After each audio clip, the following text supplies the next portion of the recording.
lumuwas nga pala kaming tatlo. Dito kami sa Pasay. So, dito kami mag-i-staycation. Nagpabook ako August pa lang. Ito talaga yung plan namin kay Athena sa birthday niya.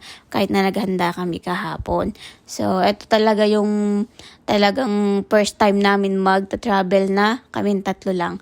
Kaya nakakatuwa din na kahit first time namin, di ba, lakas loob lang din.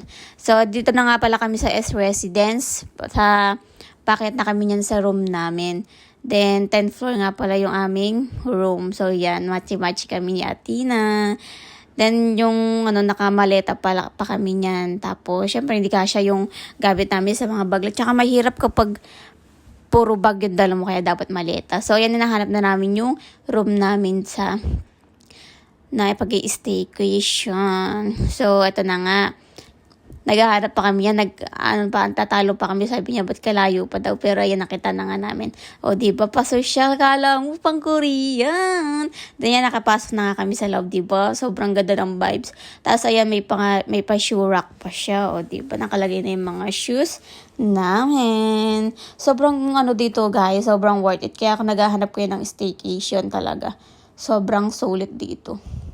Ganda ng vibes niya. Dahil yan, search nyo lang yan, yung welcome to Luxury Shoot at Rest Residence. Then, ayan, pwede ka din magluto dito. Pwede ka maghugas.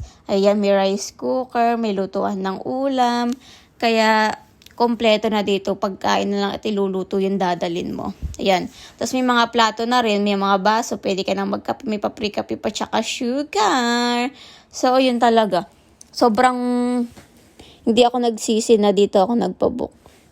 Tsaka hindi babait talaga yung nakausap ko nung nagpabook ako. Di na kasi siya nakaabot dito nung hindi na kami may gagawin siguro kaya hindi na kami nahintay. So ayan, dyan sobrang linis ng bahay na to. Yan, papakita ko sa inyo yung CR. Di ba ganda niyan? O, sliding. O, panis. Kaya may mga balak magpagawa ng bahay dyan. Ayan na yung idea. Sobrang ganda nga. Talagang super, siya, space saver. O, di ba? Panis. Tsaka hindi malinis yung mga CR. Mga CR? May CR niya yun. May pa-free body wash pa. Tsaka free shampoo. Di rin nga rin kami nakapagdala. Kaya buti na lang meron. Tsaka may siya.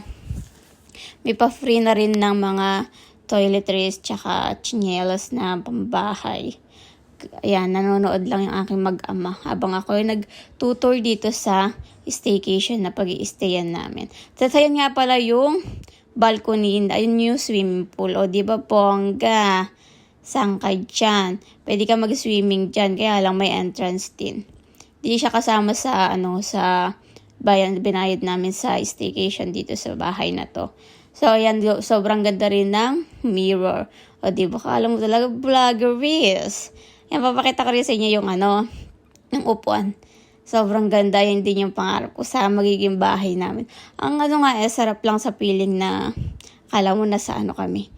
Yung nakasariling bahay na kami. Yung tahimik lang ba? Yan, di ba ako makakayat kasi kinakausap ako ni Aldrin. O, di ba? Feel na feel ko yung pag-upo ko. Sobrang ganda nga. Sobrang worth it dito, guys. Kaya kung gusto nyo, PM nyo lang ako. Charot. Comment lang kayo kung saan. Basta is residence to. I-recommend ko kayo sa pinag-anuan ko. Tapos, ayun nga pala. Yan. Papangaya ko yung outfit ko for today. Ayan yung kwarto. Ganda. Ayan yung sinasabi ko sa inyong free. And then, may naka-aircon pa siya. Yan, sobrang linis na, sobrang ganda nito. Aesthetic talaga. Basta yon, pang-Instagram. Instagrammable, ganarn. Dayan, na nga pala ako. Nag-aayos na ako ng mga gamit namin na mga damit namin nilalagay ko doon sa lalagyanan para kapag maliligo, yan, dyan ako na lang kukunin. Di ba?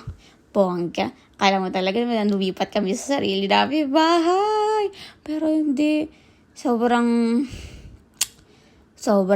worth it talaga yung pag-staycation namin yan. Nga pala kami dito? 3 days and 2 nights nga pala kami dito. Kaya bongga, susulitin namin. Kahit na minsan lang at least, di ba? Kahit na hindi kayo lagi nakakapag-staycation, subukan nyo na kahit minsan lang. Kami naman pinag-ipunan namin, hindi naman biglaan nagastos yan. Siyempre nga, di ba?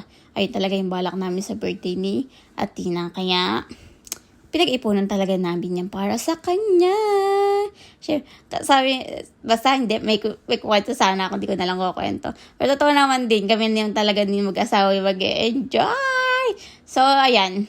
Pagkayari ko pala mag-ayos, pumunta na, hindi pa pala kasi kami nakakain. Anong oras na kami punta dito? 2:00 kasi yung check-in namin.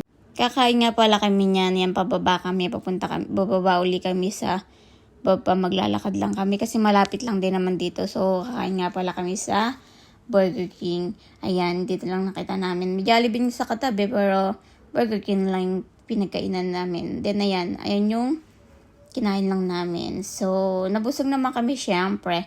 Sino ba di mabubusog doon? Then, yung pabalik na nga rin pala kami sa bahay uli. Then, nanonood na ulit si Athena. So, yun lang for today's video. Tinur ko lang kayo sa pinag-staycation namin. Kaya kung pag-ipunan nyo na. So, yun lang. Bye!